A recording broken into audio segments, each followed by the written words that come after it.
This is round 2 of catechism. Αρχίσαμε από το πρωί, μερικά σχόλια. We started in the morning with some commentary. Επέμενε η θεία εδώ να κάνω.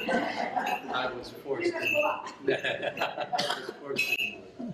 It's good to see you. I see some new faces. I see some faces I know. And I see some faces like me that got a little grayer. Allah namaste. But those of us βοηθήσει πάντα. May God always be our helper. We're living in a very difficult time. We have thought, somehow by virtue of the sophistication of the age, that everything was just nice and peaceful and quiet and tranquil. No problems. Everybody loves each other. And we have found that all of a sudden,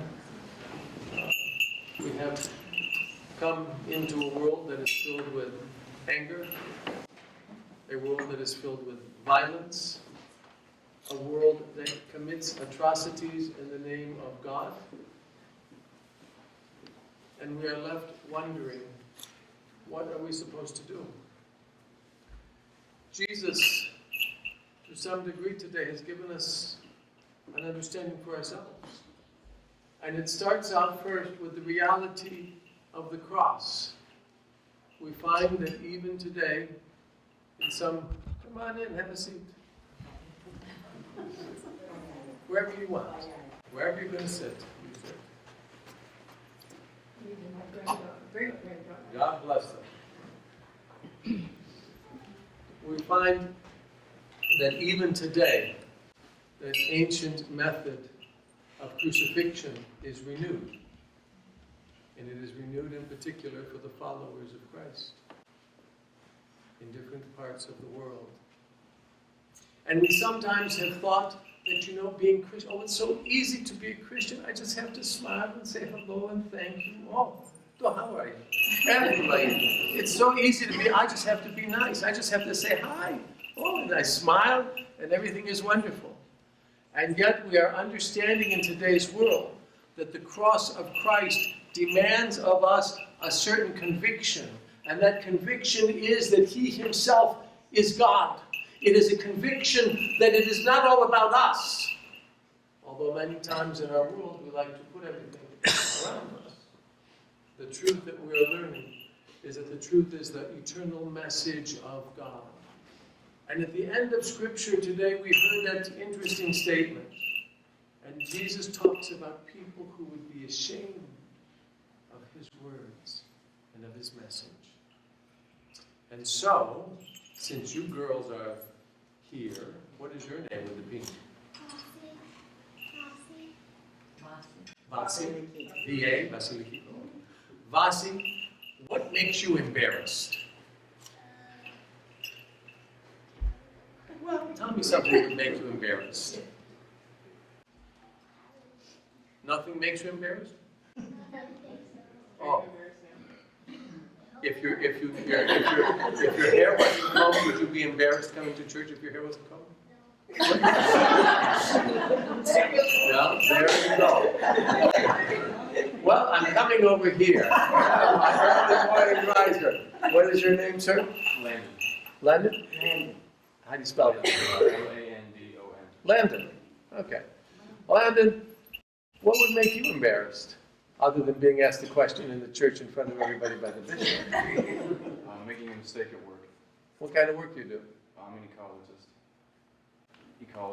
What are you specializing in with that? I study plants. So, if you determined that a plant was safe and it wasn't, we'd have a little bit of a problem. Yes. Okay. And do you talk about your work a lot outside? Sometimes. Sometimes. Closed environment? Open. Open. Okay. What would make you embarrassed? Being naked in front of people. The rest of us are with you. We're all feeling the same way. Okay? We're all feeling the same way. None of us wants that. So I appreciate your honesty.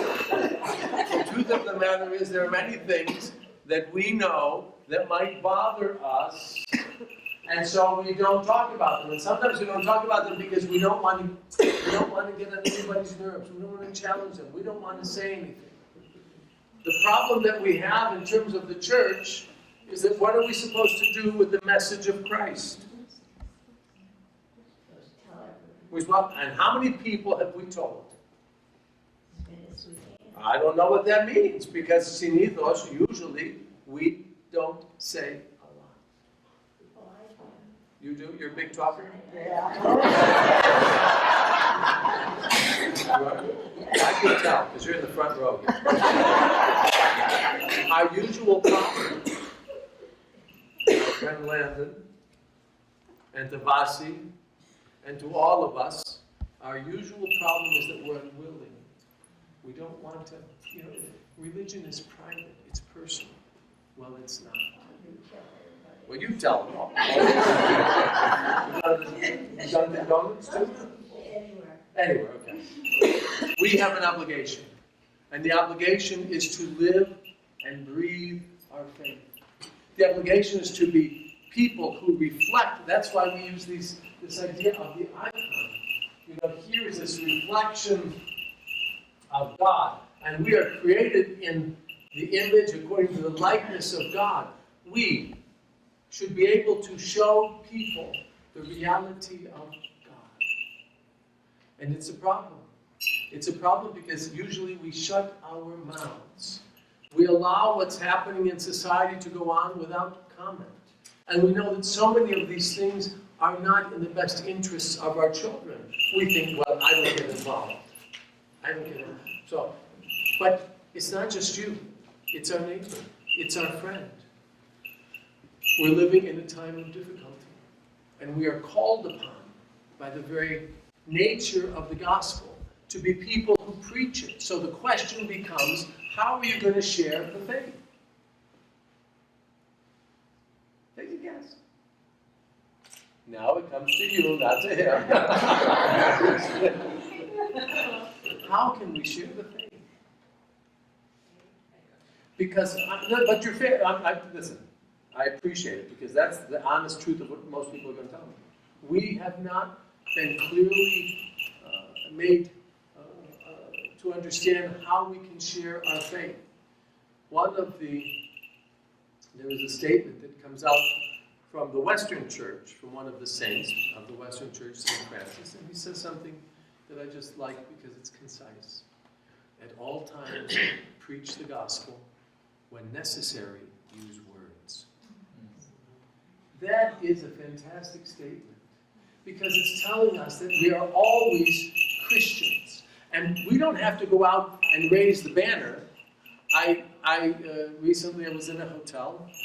I'm always in hotels. Thank you for the hotel. We have a lovely hotel. I'll call the doctor.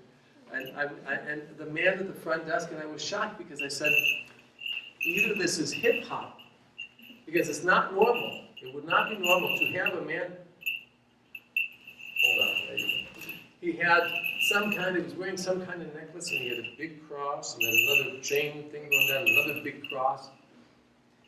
It wasn't really, you didn't get the sense of a religious purpose, but I thought it was interesting. He was wearing it, and I'm the bishop, and I'm checking in. And he's checking me in, and I didn't have anything. I had my gold gun in my pocket. So nobody saw. But I thought it was interesting that he was able to put that on, even in the context of work, where normally we would be told no. Normally we would be told no. I think they looked at it as a piece of jewelry, as opposed to a religious statement, which I found kind of interesting. Our function, our job as Christians, is to make sure that people know that there is this Jesus who loves us enough to give his life for us. And that's why the importance of that symbol of the cross, which for the ancients was a symbol of disgrace, it was an embarrassment, Vasi. People were embarrassed. Sometimes we would get embarrassed if mom and dad, and sometimes it happens, they go to jail for some reason. I don't know. We would be embarrassed, wouldn't we?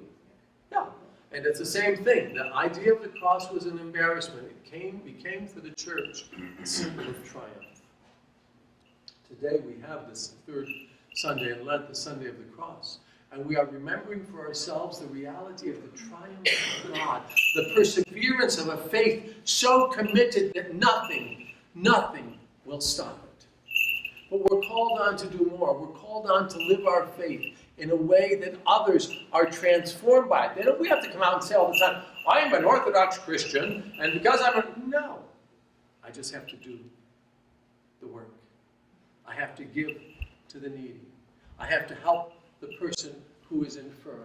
I have to be willing to say, God bless you. I have to be willing to spread the message, and in my own life, to really follow the teachings that on one hand restrict me by virtue of fasting, that tell me it's not all about what I want. It's about strengthening myself in battle, because we are in a way in a spiritual battle, and at times in this world, a real battle with all that would condemn us. But the cross is there. This is the Sunday of the cross. Some of you have fasted. Some of you have not. I'm not that worried right now about what you haven't done.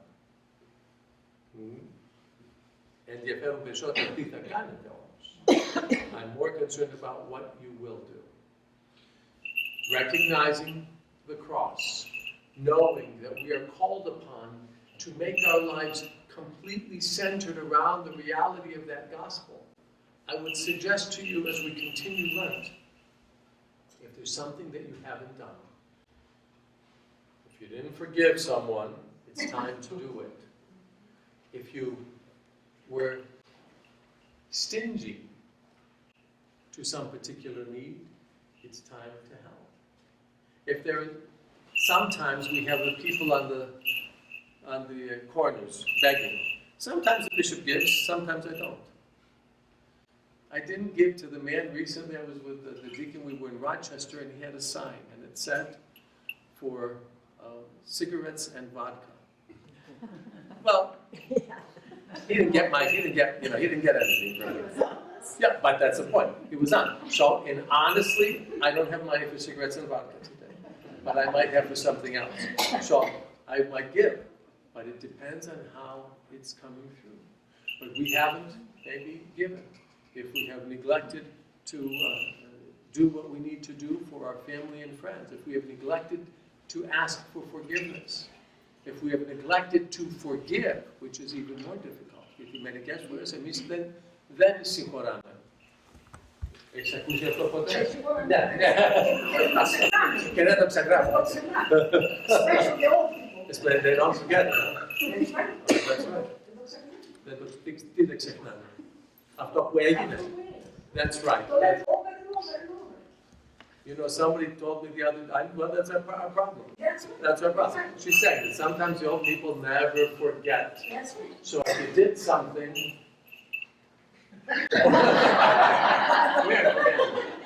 anything we should know about?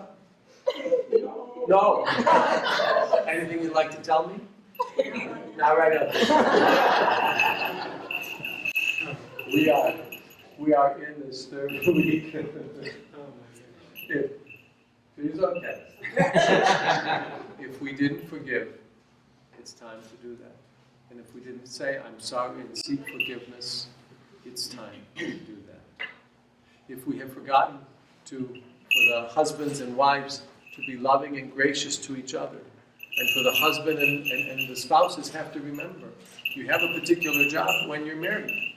And that is, the husband should be willing to give his life for his wife, and the wife, her life for her husband.